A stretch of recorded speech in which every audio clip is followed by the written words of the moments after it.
Assalamualaikum warahmatullahi wabarakatuh. Salam jumpa Bapak Ibu dimanapun Anda berada. Pada kesempatan kali ini kita akan belajar tentang tugas yang berada di PMM. Tugas ini berkaitan dengan modul PSE atau pembelajaran sosial emosional. Pembelajaran sosial emosional ini penting untuk diterapkan di kelas kita, dan nanti Bapak Ibu bisa memanfaatkan referensi ini sebagai jawaban atau sebagai materi yang disampaikan kepada rekan sejawat, kepala sekolah, atau peserta didik. Nah, yang pertama tentang pengertian pembelajaran sosial emosional. PSE ini membantu individu mengelola emosi, membangun hubungan positif, dan membuat keputusan yang bijak. PSE dapat meningkatkan kesadaran diri, empati, dan keterampilan sosial.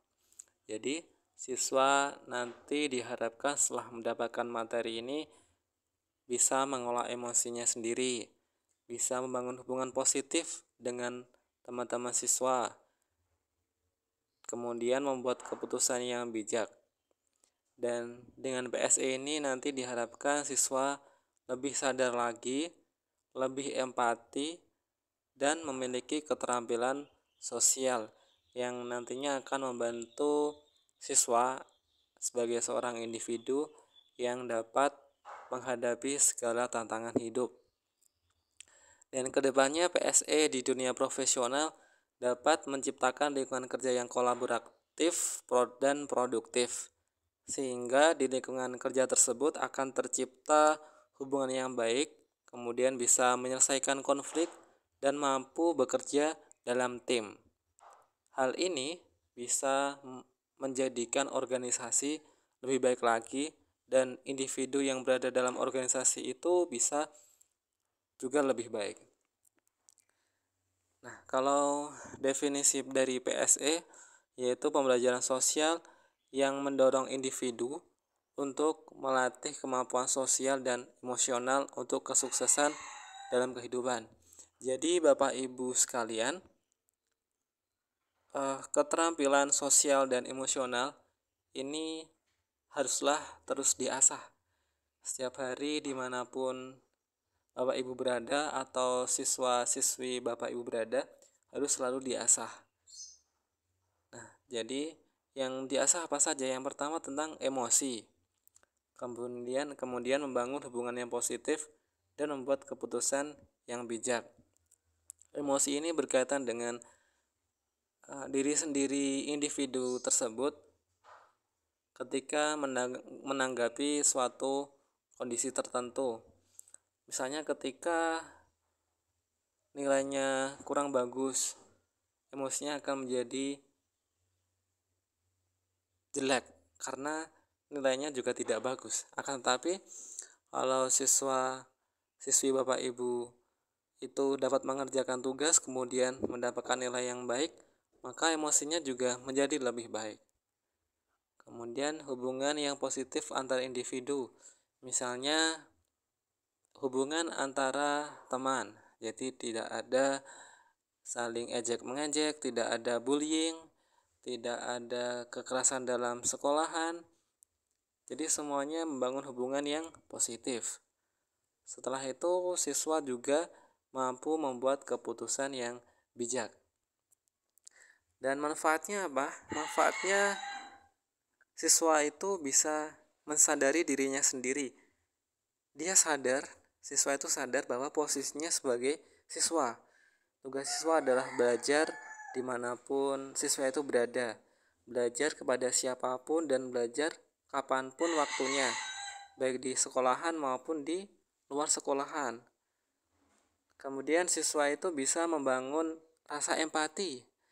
Jadi kalau ada siswa yang membutuhkan bantuan atau Bapak Ibu yang membutuhkan bantuan, siswa ini menjadi lebih tanggap terhadap apa yang harus dikerjakan oleh siswa itu sendiri. Misalnya ada hewan kucing yang tidak bisa berenang atau ke, apa ya tidak bisa berenang di dalam got, kemudian saya itu mengambil, itu termasuk dari empati. Kalau di kota saya dulu ada siswa yang empati ketika upacara bendera, dia berhenti di jalan, kemudian dia hormat kepada bendera, dan pada akhirnya pemerintah setempat memberikan apresiasi kepada siswa tersebut. Itu juga termasuk dari kemampuan membangun empati. Kemudian memberikan sebagian hartanya, mensedekahkan hartanya kepada yang membutuhkan, itu juga termasuk dari empati. Dan yang lainnya adalah keterampilan sosial. Dia bisa membangun atau uh, terampil dalam bersosial, jadi saling membantu terhadap orang lain, hampir mirip dengan empati, namun keterampilan sosial ini skalanya lebih lebar kepada orang yang banyak, kepada masyarakat yang banyak.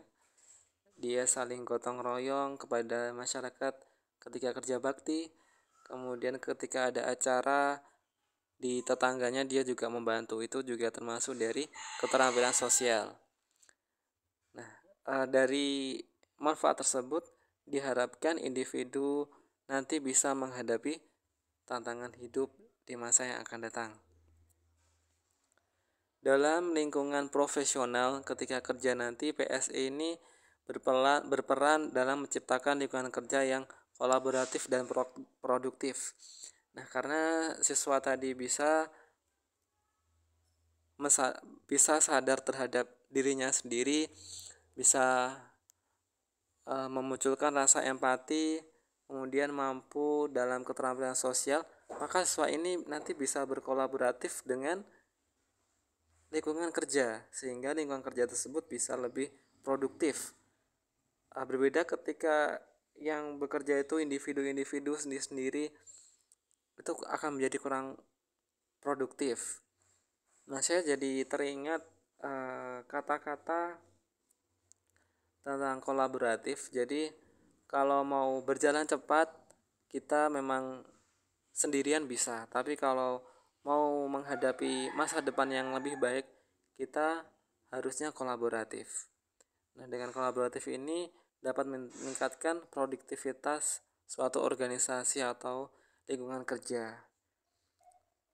Nah, ketika kolaboratif dan produktif ini sudah tercipta, maka akan terampil untuk berkomunikasi secara baik, kemudian menyelesaikan konflik dan bekerja dalam tim, itu sudah otomatis. Sehingga PSE ini berkontribusi pada kepuasan kerja, inovasi, dan kinerja yang tinggi, menjadikan PSE sebagai kunci untuk kesuksesan individu dan organisasi.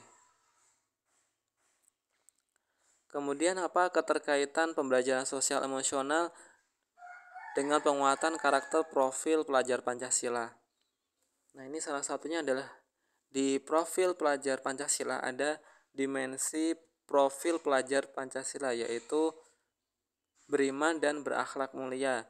Ini mencakup elemen akhlak kepada manusia yang di dalamnya terdapat subelemen berempati kepada orang lain. Kemudian kesadaran sosial sebagai keterampilan sosial dan emosional. Nah, berempati kepada orang lain ini tadi juga masuk dalam salah satu poin di pembelajaran sosial emosional.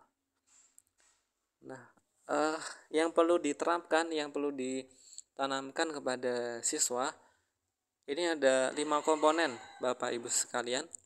Komponen yang pertama adalah kesadaran diri, memahami emosi, pemikiran serta perilaku dalam merespon situasi. Itu makna dari kesadaran diri. Poinnya adalah memahami emosi. Jadi misalnya ada emosi marah, dia tahu dia harus kapan waktunya marah, dia tahu dia kapan harus diam, dia tahu juga kapan harus eh, aktif ataupun mendengarkan. Nah, itu kita harus bisa sadar diri di mana posisi kita berada. Kita sebagai audiens, kita sebagai pembicara, ataupun kita sebagai fasilitator. Nah, itu tentang kesadaran diri. Kemudian manajemen diri, kemampuan dalam mengelola emosi. Setelah paham akan emosi, kita bisa mengelola emosi, pikiran, dan perilaku seseorang. Itu adalah manajemen diri. Yang ketiga adalah kesadaran sosial. Ini mudah memahami orang lain. Ketika orang lain itu membutuhkan bantuan kita, kita langsung dengan sigap untuk membantu orang tersebut. Jadi kita paham. Ataupun ketika orang lain kesusahan, tanpa orang lain tersebut meminta bantuan, kita langsung membantu. Itu kesadaran sosial yang sangat bagus. Jadi kita peka terhadap orang lain. Yang keempat yaitu keterampilan sosial. Ini kemampuan membangun serta memelihara hubungan dengan lingkungan sekitar. Nah, ini skalanya lebih besar, lingkungan sekitar. Bukan individu kepada individu, person to person, tapi lingkungan sekitar. Jadi orang yang lebih banyak, kepada tetangga, kepada lingkungan sekolah, lingkungan bekerja, ataupun dengan teman-teman yang lebih banyak atau komunitas yang lebih besar.